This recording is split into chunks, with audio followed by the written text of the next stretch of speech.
Is the Triumph Bonneville T120 a good bike for beginners? The simple answer is absolutely not.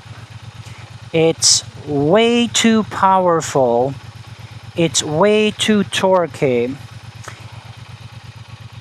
and a little bit unforgiving, especially for new riders. So if you're looking for that first bike, well, this is the video for you.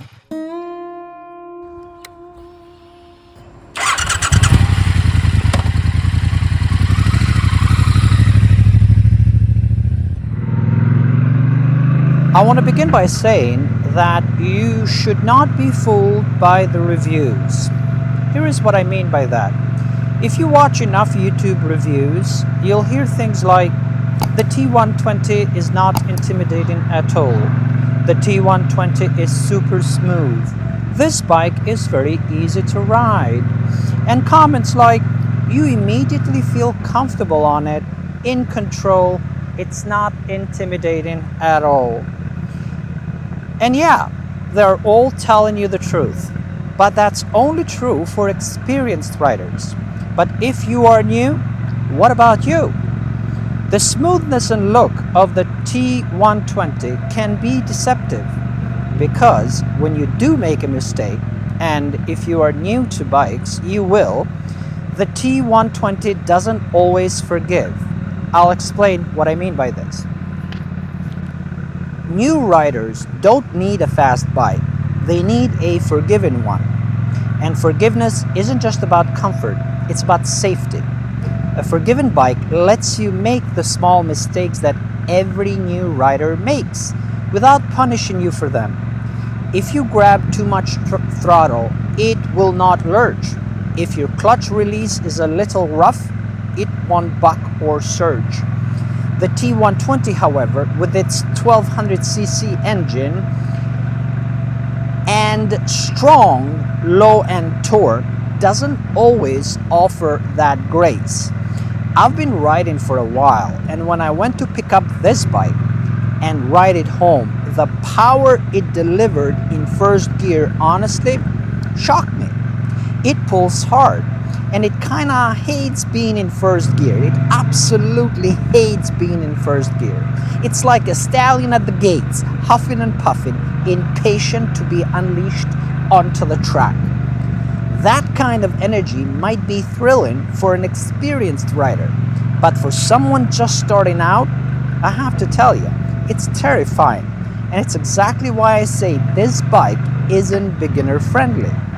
So yes, a forgiven bike makes the ride smoother, but more importantly, it makes the rider safer and thus more enjoyable. It's no fun riding a bike you know you cannot fully control, cannot fully tame. You see, when you ride a bike and you feel like the bike is controlling you rather than you controlling the bike, well, you know, you've got a problem there. Now, this isn't a new opinion on my side, you know. 5 years ago, I released a 2-part video called Motorcycles for Beginners. In part 2, I explicitly said, do not start with a T120. It's too powerful, it's too torquey, and it's too unforgiving, especially when you're learning the basics. That opinion hasn't changed, and now that I actually own the bike, I feel even more strongly about that. You see, I've been there. I've made those mistakes, and I've learned a few lessons, such as more power does not equal more fun, and most importantly, do not bite more than you can chew. That is, do not ride a bike whose power you cannot control, whose power makes you just a little bit uncomfortable. Sometimes when you get on a powerful bike, it means less control, more nerves, and honestly, more frustration. And that's the last thing a new rider needs. A new rider needs to feel like they're in control of the bike, And if they lose control of that bike ever so slightly, they know that the bike will forgive them. All right, so the question becomes, what bike should you start on? Well, if I were in your position, I would consider several bikes.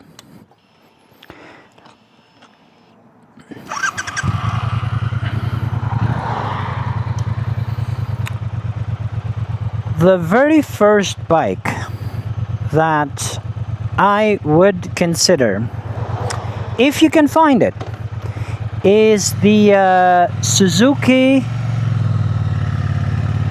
TU250X. It was my first bike, the first motorcycle. I owned a few scooters before that, but my first real motorcycle was the Suzuki TU250X. I cannot recommend that bike enough. I mean, it has everything. If you're looking at the T120 as your first bike, you're most likely have a classic taste. You like the classical looking bikes, like the Norton, like the the Triumph. So the Suzuki TU250X fits this description.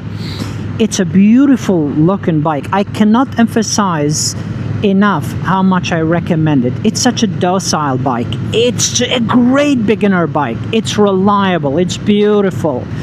Its stock exhaust pipe really sounds terribly, but you can get an aftermarket pipe and make it sound beautiful. I mean, I got so many compliments. I have to say this one thing. I've never gotten as many compliments for a bike I owned as much as I got for that bike. I mean, beautiful, beautiful, beautiful bike. I cannot recommend that enough. It has all the power you need, really, initially. But if you want to, if a 250cc engine is too small for you, which I highly recommend, I can tell you right now, it's not. If you're starting out, it's not. Then you can move up to the Royal Enfield, and this is the second bike I recommend. So the Royal Enfield Interceptor 650. I mean, that bike has everything. I highly recommend you look at all Royal Enfield bikes, because they have like some beautiful, beautiful bikes. But my favorite is the Interceptor, because I had it and I absolutely loved it. With a few mods, oh, you can make that bike look so beautiful. And it has the looks, it has the engine, it has everything. Performance, a gorgeous, gorgeous looking bike. But of course, I made the mistake and getting rid of it, and I moved to a much more powerful bike, which I soon learned to regret. More on that on another video. So the Interceptor 650, beautiful bike. I mean, you can do anything and everything with it. Absolutely. The next bike after that would be the Moto Guzzi V7, the 850s, the new generation, not the old gens, the 750. Oh, you know what? I take that back. Consider both, because they're absolutely gorgeous bikes. I mean, what's not to love about those bikes? I had one for a while. I had a 2017 V7. Oh my God, gorgeous looking bike. I absolutely love that bike. I went touring with it. I did everything with it. And I never ever had a mechanical problem. Not a single one. So super, super reliable.